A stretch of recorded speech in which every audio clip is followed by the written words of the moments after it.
So welcome on the beautiful snowy day. I actually, I sent a picture to a friend of mine who lives south now and said, you know, it's absolutely beautiful. I still hate driving in it. It's absolutely beautiful. So take some time just to take that in today if you do nothing else. Your prayer is on your blue sheet today. And just like always, if you would like to just soak it in as I go through it with you or follow along, I think it's rather long for us all to say together, but if you could just take in the message, that would be wonderful. We recognize that we are all kings within the Christ light of creation. We recognize that we are all capable of holding and spreading that light through our own personal enthusiasm and walk within that same Christ light. We recognize that to be a true beacon of this light, we need to be steadfast. We need to consistently fuel ourselves with the light of creation. Show us the grace to share this light with loving kindness on all that we are able. We spark the light in others through our own zeal. We recognize that each person, each part of creation is capable of being fueled with the same light that fuels us. We recognize the difference in the light, make our own enthusiasm even more beautiful and dynamic, weaving us all together. We share patterns and colors. We share the determination of a God that wants nothing more than to infuse all of creation with the same zeal that allowed the universe to come into existence. We recognize that we are all part of that sharing. We are all grateful for the gift and the recognition of God's light and love. Amen. I love when Dennis picks music out that totally matches up what we're talking about. That was awesome. that song is absolutely perfect. If you take and just read the words, you know, weaving together, and that in diversity there is strength. And that's so powerful. And that's actually part of what I thought about putting together today. This is our 5th week of enthusiasm, you know. And today, I really wanted to concentrate on consistency and courtesy when it comes to that enthusiasm.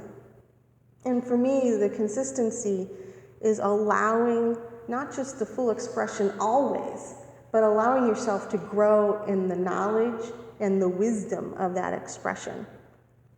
You know, it doesn't have to be a stagnant realization. And that we can continually bring in new ideas and new strength consistently to bring forth a better message and a cleaner light and a more bright light. Sometimes I think we get stuck when we have those moments of realization and we think we have to stay there all the time. I know last time I spoke to you, I talked to you about an experience I had at the workshop where I felt very, very connected with Spirit at that point, and that point of the meditation. And I could only come up with the name Satori for that experience. I actually remembered, while thinking about the consistency of growth, a similar experience I had when I was 19. And I don't know that it was any less powerful than the one I just experienced, but my frame of reference at the time was so different than it is now, that I expressed it different. And I wonder how much of that is true for the world, that you have this great knowing, and yet our own personal experience or limitations or lack of willing to listen to outside sources to weave it all together allows us to just put that into a tiny little box. So when I was 19, I went to it was a big Christian music festival called Creation. I think they still have it. It's I don't even remember where I was. I got put in a car and we camped, and that's about all I remember how I got there, but I know we were still in Pennsylvania. And it was fantastic. There were thousands of people there, all celebrating. There were musicians. And there was one song at one point that I remember just being blown away energetically. There was some kind of connection. I thought, oh wow, this is really it. This is what it means to be part of a family of God. All these people singing together, you know, the idea that there's something bigger than yourself. And it was, for me at the time, and still is, frankly, was absolutely fantastic. But then I thought about my knowledge at the time and how I used that. Because in that frame of reference, you needed to be a part of that group. That group was it for that kind of message. And I don't want to knock that because it truly is fantastic. And if you have a chance to go have an experience like that, please go. Because they are so filled with enthusiasm. And you can tell spark is there. God is definitely present. But what strikes me now is my viewpoint of what God meant at that moment. And at that moment, God was still this outside thing, you know? And yes, it was beautiful, and yes, it surrounded me, but still I was removed from that outside thing. And that's how I carried on. I still carried on with ministry work and youth work when I got back home. I worked in youth ministry for many years, but it was always in that, yes, you had this experience and you can feel the love, but you know what? You got to do A, B, and C, D to get it. You have to be there, and it's out here, and you somehow have to get it. And it's just there already. That's what I know now. That experience, more than anything, I'm sure God's going, oh, it took her long enough to figure it out. That was there anyway. You just were in the right moment at that point to realize it. You didn't have to get there. And I wonder, you know, how many of us are in that same boat where we have an experience, but we don't have anything to compare it to. We're in a box of the experience. And so we think our experience is the way without viewing somebody else's experience in their box as being completely as valid. So the consistency of growth in your enthusiasm, I think, has to be layered with courtesy, kindness. I almost wrote kindness, but we were doing the 6 C's, so I had to go to the thesaurus and find out what a C was for kindness, quite honestly. But that's what we're reaching for, is the kindness of our enthusiasm. How can you be enthusiastic in your knowledge and your alignment with self and still be kind enough to allow other people that same expression, and to express yourself in a way that you don't demean their point of view? How do you do that? That's a big one, isn't it? Does that mean you tiptoe around other people? Or does that mean you're just fully in yourself? I don't know how many of you have ever heard of Anita Morjani. She wrote Dying to Be Me and recently released a book called What If This Now Is Heaven? This heaven. She's an author, lecturer, inspirational speaker. She's really quite amazing. In February of 2006, doctors had told her family to say goodbye, that she was within hours of dying. She had cancer called lymphoma. She was covered with tumors and sores, and she was down to about 80 pounds, you know, just a skeleton of a lady. Went into a coma, her organs shut down. You know, this was not all at once. This was a progression of years. But on that day, February 2nd, 2006, she was going to die. And at the point where her doctors told her family, if you need to say anything to her, now would be a good time, she said she became aware in a way that she had never became before. It was her own personal wow Satori moment. She said she understood what the doctors were saying to her family. She understood what her family was doing. She understood what was going on in the room. She even understood that her brother in another country was trying to get on a plane to get to her. She was aware of everything. She said she also became aware of family members that had passed already. Her dad, her friend that were already in spirit. She was aware of something grander than herself, and she was aware of just the love of the universe and how connected, how absolutely connected everything is. She said she felt connected to everyone, everywhere, past, present, universal, whatever it is. However that, and try to describe that in words. I had trouble describing my little experience, let alone having an experience like Anita. She said within that, and she doesn't really know how long that all took, but within that, she became so aware that fear, in her life of fear up to that point, was not the true way of the connected universe. For herself, she said she was afraid of what she put in her body in terms of food. She was afraid what her kids were going to do. I mean things that we think of as normal. Do I take vegetable A over vitamin B? What is? We do all that all the time. But she said for her, she realized that as living fear to fear instead of embracing everything. And it's funny, she said, I thought I had a choice at that point whether to stay with this lovely experience or go back. But it was pretty clear from, and I'm not sure what the word is, if it's Holy Spirit, if it's the angels, if it's God, that it was, she was being asked to explain to people that they don't need to live in fear and to please go back to her wrecked body. So she did wake up. The doctors could not explain it. Within 5 weeks, she was released from that hospital cancer-free.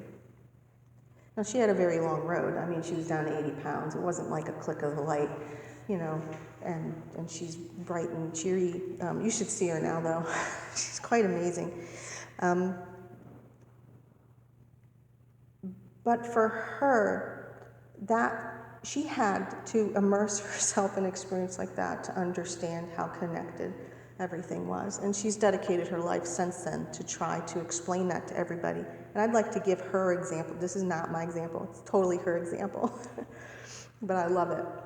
And she said for her, it was like being in a dark warehouse. And you have a little pin light. And you can walk around the lighthouse with your little pin light. And you can see this. And you can see that, and you can get around, and you can notice what's exactly in front of your pin light. And how many of us do that for our everyday lives? We're in what we know. And you can't expect more than that, I guess. We know what we know, and that's how we go, and we have our light. She said for her, in that moment of awareness, it was like somebody turned the floodlights on, and she could see the whole warehouse.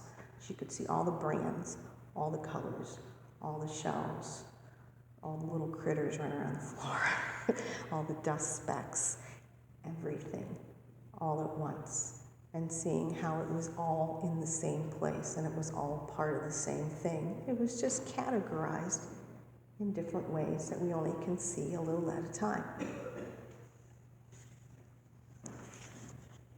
And she said, take that awareness.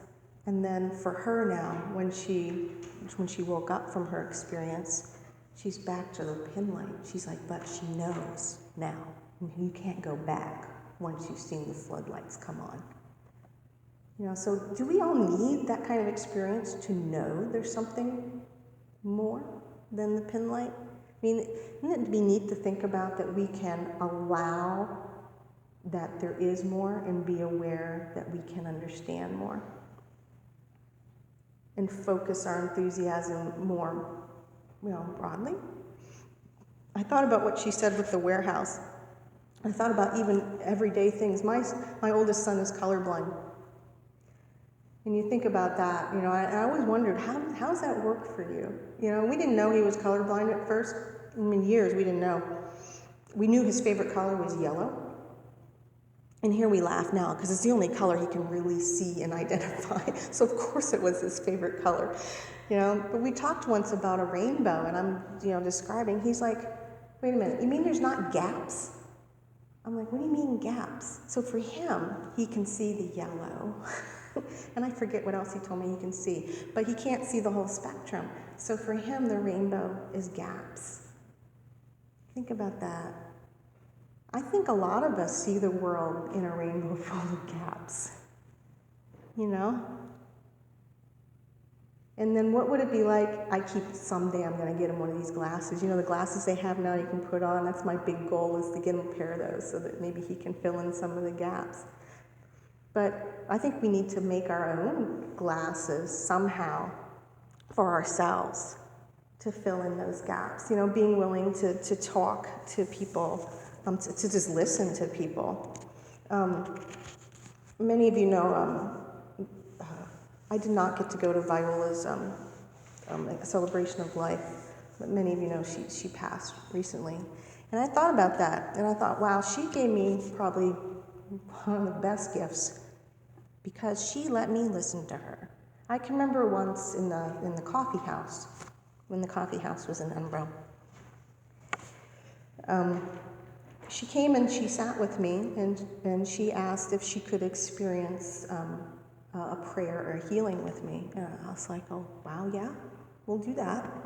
And just that exchange of her being willing to learn something from me, and then we had a little chit-chat afterwards, and I was like, holy cow, somebody like Viola wants to come sit with me and learn something?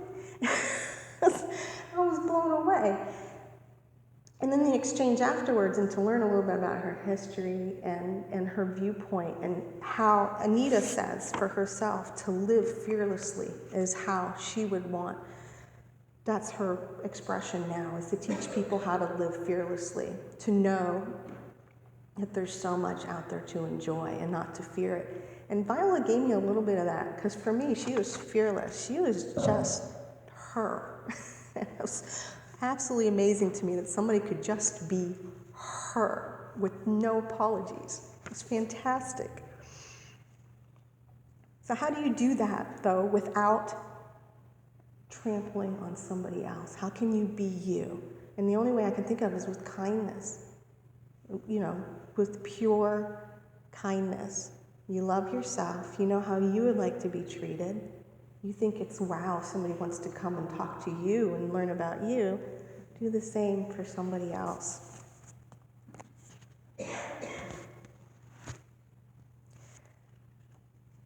When I was ordained, Reverend John White recited a poem, and it seemed rather fitting for the way for today. I'd just like to recite it for you. It's a Robert Frost poem.